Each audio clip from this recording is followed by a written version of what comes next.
आउज़ुबिल्लाहिमिनश्शैतानिर्रजीम बिस्मिल्लाहिर्रहमानिर्रहीम अस्सलामु अलैकुम वरहमतुल्लाहि वबरकातुहू। Welcome back to my channel. This is me Sidra Zeen. उम्मीद है आप सब खैरियत से होंगे। मेरे प्यारे बच्चों, एक और नई वीडियो के साथ आज हम डिस्कस करेंगे क्लास 9 का एक्सरसाइज 1.1 उसका क्वेश्चन नंबर 4। अब तक हमने डिस्कस किया था क्वेश्चन नंबर 1, क्वेश्चन नंबर 2 और क्वेश्चन नंबर 3। हमारा बाकी रह गया था 1.1 का क्वेश्चन नंबर 4 रह गया था, जो हमने अभी तक इसको डिस्कस नहीं किया। तो आज हम इस वीडियो में इस बात को समझेंगे। 1.1 एक्सरसाइज 1.1 को क्वेश्चन नंबर 4। यहाँ पर एक्चुअली क्या है, यहाँ पर ये बताया गया है कि यहाँ पर identify the properties of equality and equality of real numbers that justifies the statement.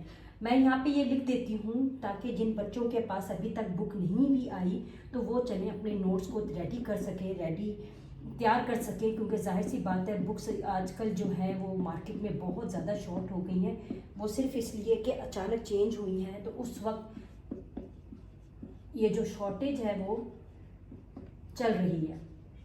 Any how मैं इसी वजह से ये लिख रही हूँ ताकि आप लोगों को मसला ना हो कि इसका क्वेश्चन क्या था और इसका जो है ना स्टेटमेंट क्या थी जो हमने इसमें करना है। ठीक है, ऑफ रियल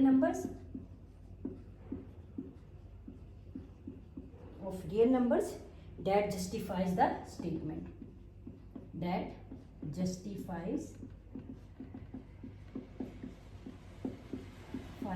स्टेटमेंट। अच्छा, यहाँ पर ये क्वेश्चन, अब सबसे पहले आप इस क्वेश्चन को थोड़ी देर समझें।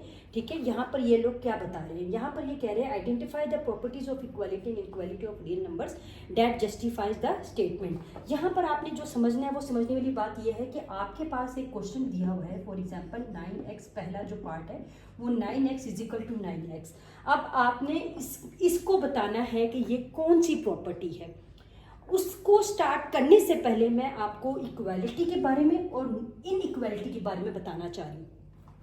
असल में यार इक्वालिटी जो होती है ना, उसका मतलब ये है कि आपके पास कोई भी इक्वेशन हो और उसके दरमियान इक्वल का साइन हो। इक्वल का साइन हम किसको कहते हैं, इसको कहते हैं इक्वल का साइन।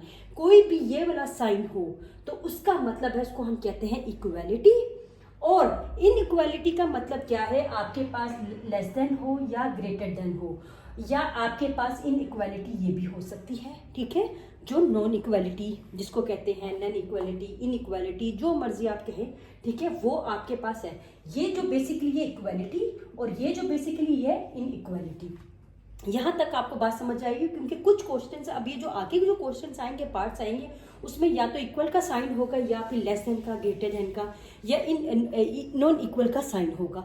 तो यहाँ पर आपने ये बात समझ लेनी है कि सबसे पहले हम इक्वल और इक्वालिटी और इनइक्वालिटी किससे कहते हैं। अगर तो आपको ये बात समझ आ जाएगी तो आपको प्रॉपर्टी भी समझने में आसान हो जाएगी ये बात कि हमारे पास बेसिकली प्रॉपर्टी कौन सी है। ठीक है, कहने का मेरा मतलब ये है। अब यहाँ पर आपके पास इसके दरमियान क्या आया हुआ है, इक्वल का साइन। तो इसका मतलब है ये जो प्रॉपर्टी ऑफ इक्वालिटी है। अब ये प्रॉपर्टी ऑफ इक्वालिटी है, लेकिन कौन सी है ये चीज हमने बतानी है। अब आप अपने पेज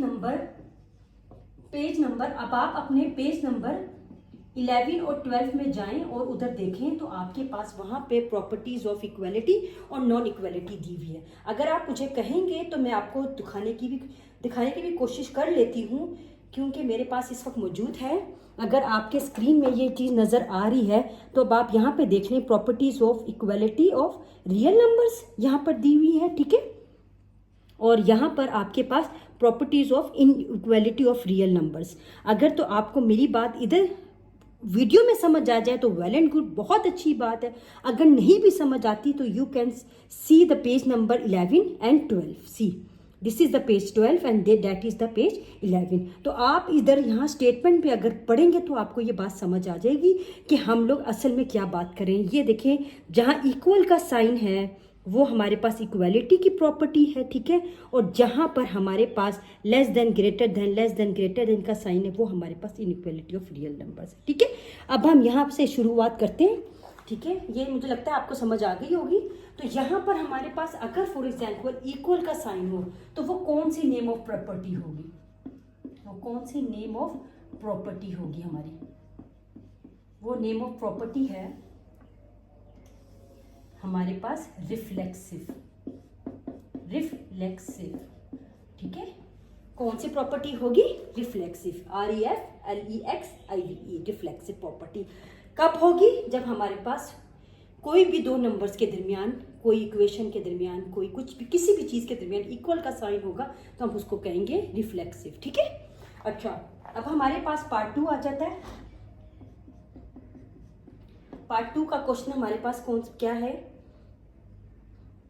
पार्ट 2 में हमारे पास है if x + 2 = y and y = 2x - 3, then x + 2 = मैं नीचे लिख देती हूँ ताकि आपको जब समझाऊँ तो आपको समझ आए। अगर मैंने ये इस तरह लिख दिया ना तो मेरे बच्चों आपको समझने में मुश्किल हो जाएगी। x + 2 = 2x - 3।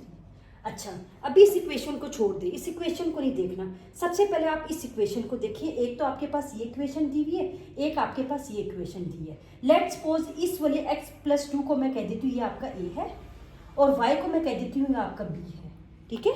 ये आपका a है और जो नेक्स्ट है ये y मैंने आपको कहा था ये b है और जो दूसरी इक्वेशन है वो मैं कह देती हूँ c है, ठीक है। ये हमारी a है, ये हमारी b है, ये हमारी b है और ये हमारी c है। अगर हम b को कैंसिल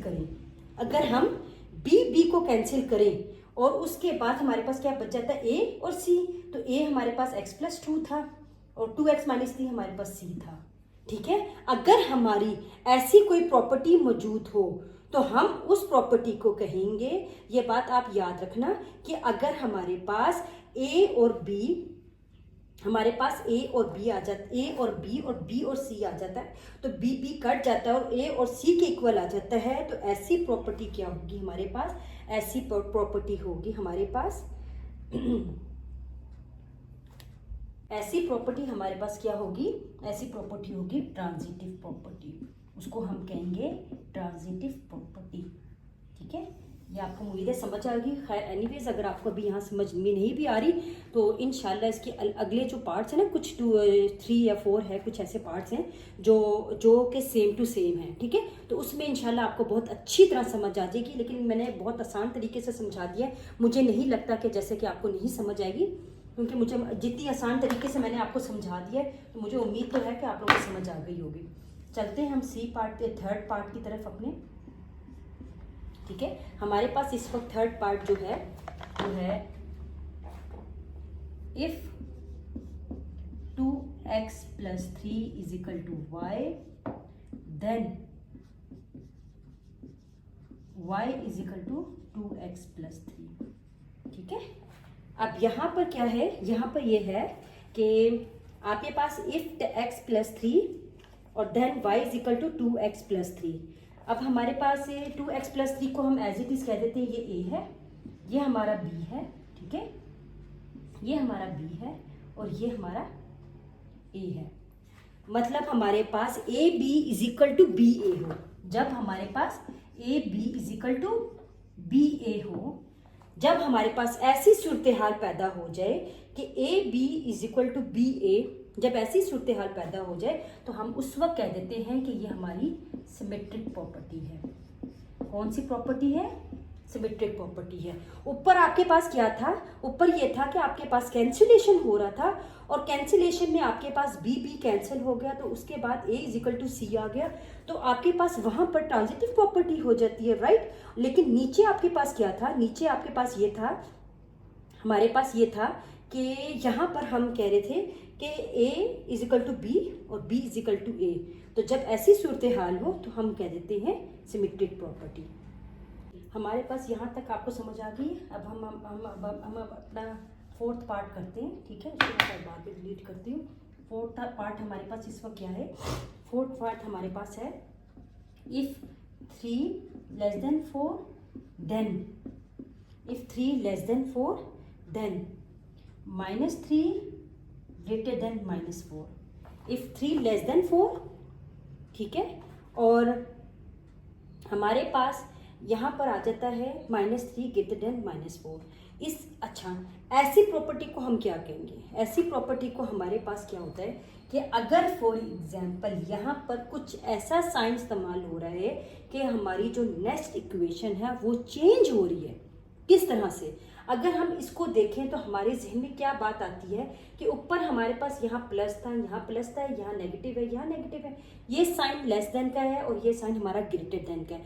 अब यहाँ पे अगर हम सोचें थोड़ा सा अपना जो है, जो नॉलेज है, जो हमारा पीछे जो नॉलेज हमारा गुजरा है 8th क्लास में, 7th क्लास में, 6th क्लास में, जब आप अलजबरा करते हैं तो उस वक्त टीचर ने आपको समझाया होगा कि आपके पास जब पॉजिटिव में कोई भी ऐसा नंबर हो और आपने उसको नेगेटिव में चेंज करना है और उसमें सिर्फ नंबर में फर्क नहीं आ रहा, सिर्फ साइन में और उसमें, तो उस वक्त आप अगर थोड़ा सा सोचें तो ऐसा क्या टीचर ने बताया होगा या ऐसा क्या हम ऐसा जो है ना मैजिक वो इस्तेमाल करेंगे जो हमारे पास है। यहाँ पर बेसिकली क्या हो रहा है, यहाँ पर मल्टीप्लाई हो रहा है -1 से, ठीक है।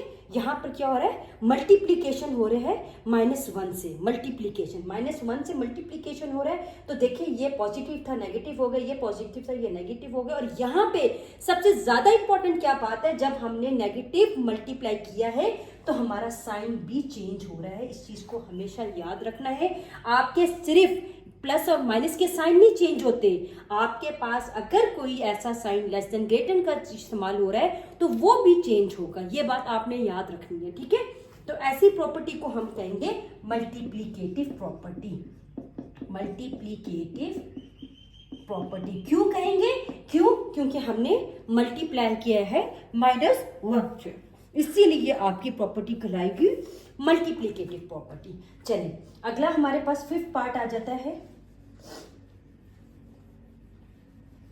मेरे बच्चों, मेरे प्यारे बच्चों, अगर नहीं भी समझ आया या कोई भी प्रॉब्लम है तो मेरा बेटा मुझे कमेंट में जरूर बताइएगा ताकि मैं दोबारा से एक और नई वीडियो आपको बना के अपलोड कर सकूं ताकि आपको अच्छी तरह समझ आ सके।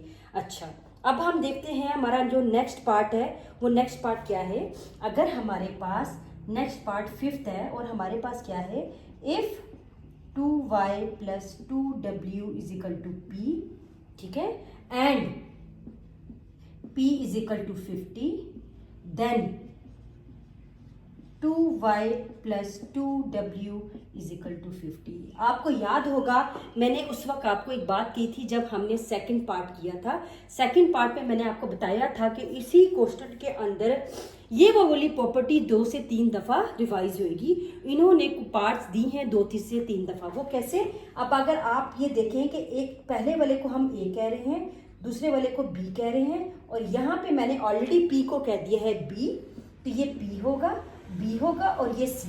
तो अगर मैं b को b से कैंसिल कर दूं तो a ये है हमारा = c। आप मतलब ये है कि a = b और b = c। हमारा b कट गया तो इसका मतलब a = c। अगर हमारे पास कोई ऐसी सिचुएशन आती है तो हम उस प्रॉपर्टी को कहेंगे ट्रांजिटिव प्रॉपर्टी। उस प्रॉपर्टी को कहेंगे ट्रांजिटिव प्रॉपर्टी, जो हमने सेकंड पार्ट में किया था। उम्मीद है अब आपको ज़्यादा क्लियर हो गया होगा, क्योंकि मैंने आपको पहले भी बताया था कि इंशाल्लाह आगे आगे जैसे हम करते रहेंगे तो ये प्रॉपर्टीज़ आपको ज़्यादा इजी और ज़्यादा आसान लगेगी। ज़रा नीचे ज़रा जगह कम है तो बेहतर है कि मैं यहाँ से ये सारा इरेज कर दूं और दोबारा से आपको 6th जो पार्ट करूं तो वो क्लियर वे में करूं ताकि आप लोगों को समझ आ सके। मेरे प्यारे बेटों, मैं बार बार बात कर रही हूं, अगर नहीं भी समझ आया तो मुझे प्लीज़ कमेंट पे ज़रूर बताइएगा ताकि मैं आपके लिए एक नई वीडियो बना सकूं और आपको बेहतर समझ आ सके। अच्छा, यहाँ पे है if x + 4 > y + 4 then x > y, ठीक है। अब यहाँ पर ये बात हो रही है कि यहाँ पर x + 4 और > y + 4 देन x > y। यहाँ पर अगर मैं ये 4 को कैंसिल कर दूं तो हमारे पास बाकी रह जाएगा यही, तो हमारे पास यही चीज़ है। तो इस प्रॉपर्टी को हम कहेंगे कैंसिलेशन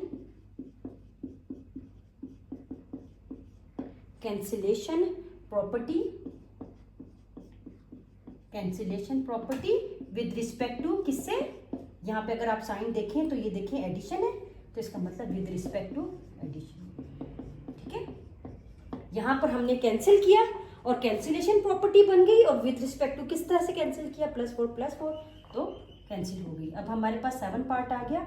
7 पार्ट में हमारे पास if 2 < 5 and 5 less than 9, then 2 less than 9, ऐसी प्रॉपर्टी को हम क्या कहेंगे? ऐसी प्रॉपर्टी को, फिर वही बात है, मैंने आपको पहले भी बताया था कि वो प्रॉपर्टीज कौन सी होंगी। ये ए है और ये बी है, और ये यहाँ पर ये बी है और ये सी है, तो ये बी से कट गया, तो ये क्या बाकी रह गया? ए और सी। तो ऐसी प्रॉपर्टी कौन सी थी हमारी? अगर आप लोगों को याद हो, शाबाश बेटा जल्दी से, ये प्रॉपर्टी हमारी बन जाएगी ट्रांजिटिव प्रॉपर्टी। यही पढ़ा था ना हमने। वेरी गुड, मुझे उम्मीद है बहुत अच्छी तरह आप लोगों को समझ आ रही है। Very good. अच्छा, अब हमारा इसी क्वेश्चन का लास्ट पार्ट है, ठीक है, इसी क्वेश्चन का ये लास्ट पार्ट है। इस क्वेश्चन का लास्ट पार्ट क्या है?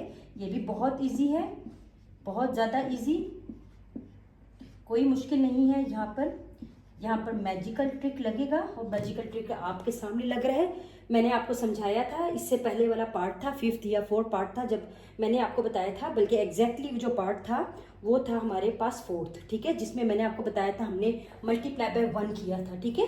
तो यहाँ पर अब हमने चेक करना है बेटा कि यहाँ पर हमारे पास उधर तो पॉजिटिव था, हमने नेगेटिव में मिला था, लेकिन यहाँ नेगेटिव है तो यहाँ पॉजिटिव। इसका मतलब ये है कि हमने इसको चेंज करना है। और कैसे चेंज करना है? हमने अपने ही दिमाग को इस बात को समझना है कि हम ऐसा कौन सा नंबर लेंगे जो इसको कट करके हमारे पास 9 आएगा। तो अगर हम 2 का टाइम टेबल, बेटा अगर 2 के टेबल्स हमें याद हैं इस वक्त, तो अगर आप 2 के टेबल्स को रिकॉल करें अपने माइंड में, तो 2 के टेबल में 18 कहाँ जाता है? 9 पर, और 2 के टेबल में 16 कहाँ जाता है? 8 पर। तो इसका मतलब ये है कि हम -1/2 करेंगे मल्टीप्लाई बाय 18, ठीक है। और मैंने आपको बताया था साइन चेंज होगा हमारे पास, तो साइन यहाँ चेंज हो गया, और -1/2 मल्टीप्लाई बाय -16, ठीक है। साइन मैंने आपको बताया था बेटा ये बात कि जब आप मल्टीप्लाई करते हैं माइनस को या प्लस को, तो हमारे पास जो साइंस होते हैं लेस देन के और ग्रेटर देन के, बेटा वो चेंज हो जाते हैं। तो यहाँ पर ये माइनस से कट गया 2, 18 से कटा, यहाँ पे 9 आ गया। ये माइनस से कटा 2, 16 से कटा, यहाँ पे 8 आ गया। तो ऐसी प्रॉपर्टी जहाँ पर आपके सामने मैंने आपको बताया था मल्टीप्लीकेशन प्रॉपर्टी इस्तेमाल हो रही हो, तो हम वहाँ पर कहते हैं ये मल्टीप्लीकेटिव प्रॉपर्टी है, मल्टीप्लीकेटिव प्रॉपर्टी है, ठीक है, ये मल्टीप्लीकेटिव प्रॉपर्टी है। That's it. मुझे उम्मीद है आपको मेरा ये क्वेश्चन समझ आया होगा। अगर नहीं समझ आया, अगेन मैं आपसे रिक्वेस्ट करती हूँ, मुझे कमेंट पे ज़रूर बताइएगा। मेरा ये यूट्यूब चैनल है, इसको जाकर सब्सक्राइब करें और बेल आइकन पे क्लिक करें, ताकि आपको आने वाली मेरी नई वीडियोज़ की नोटिफिकेशन मिलती रहे। तब तक के लिए फी इमानुल्लाह, अल्लाह हाफिज़।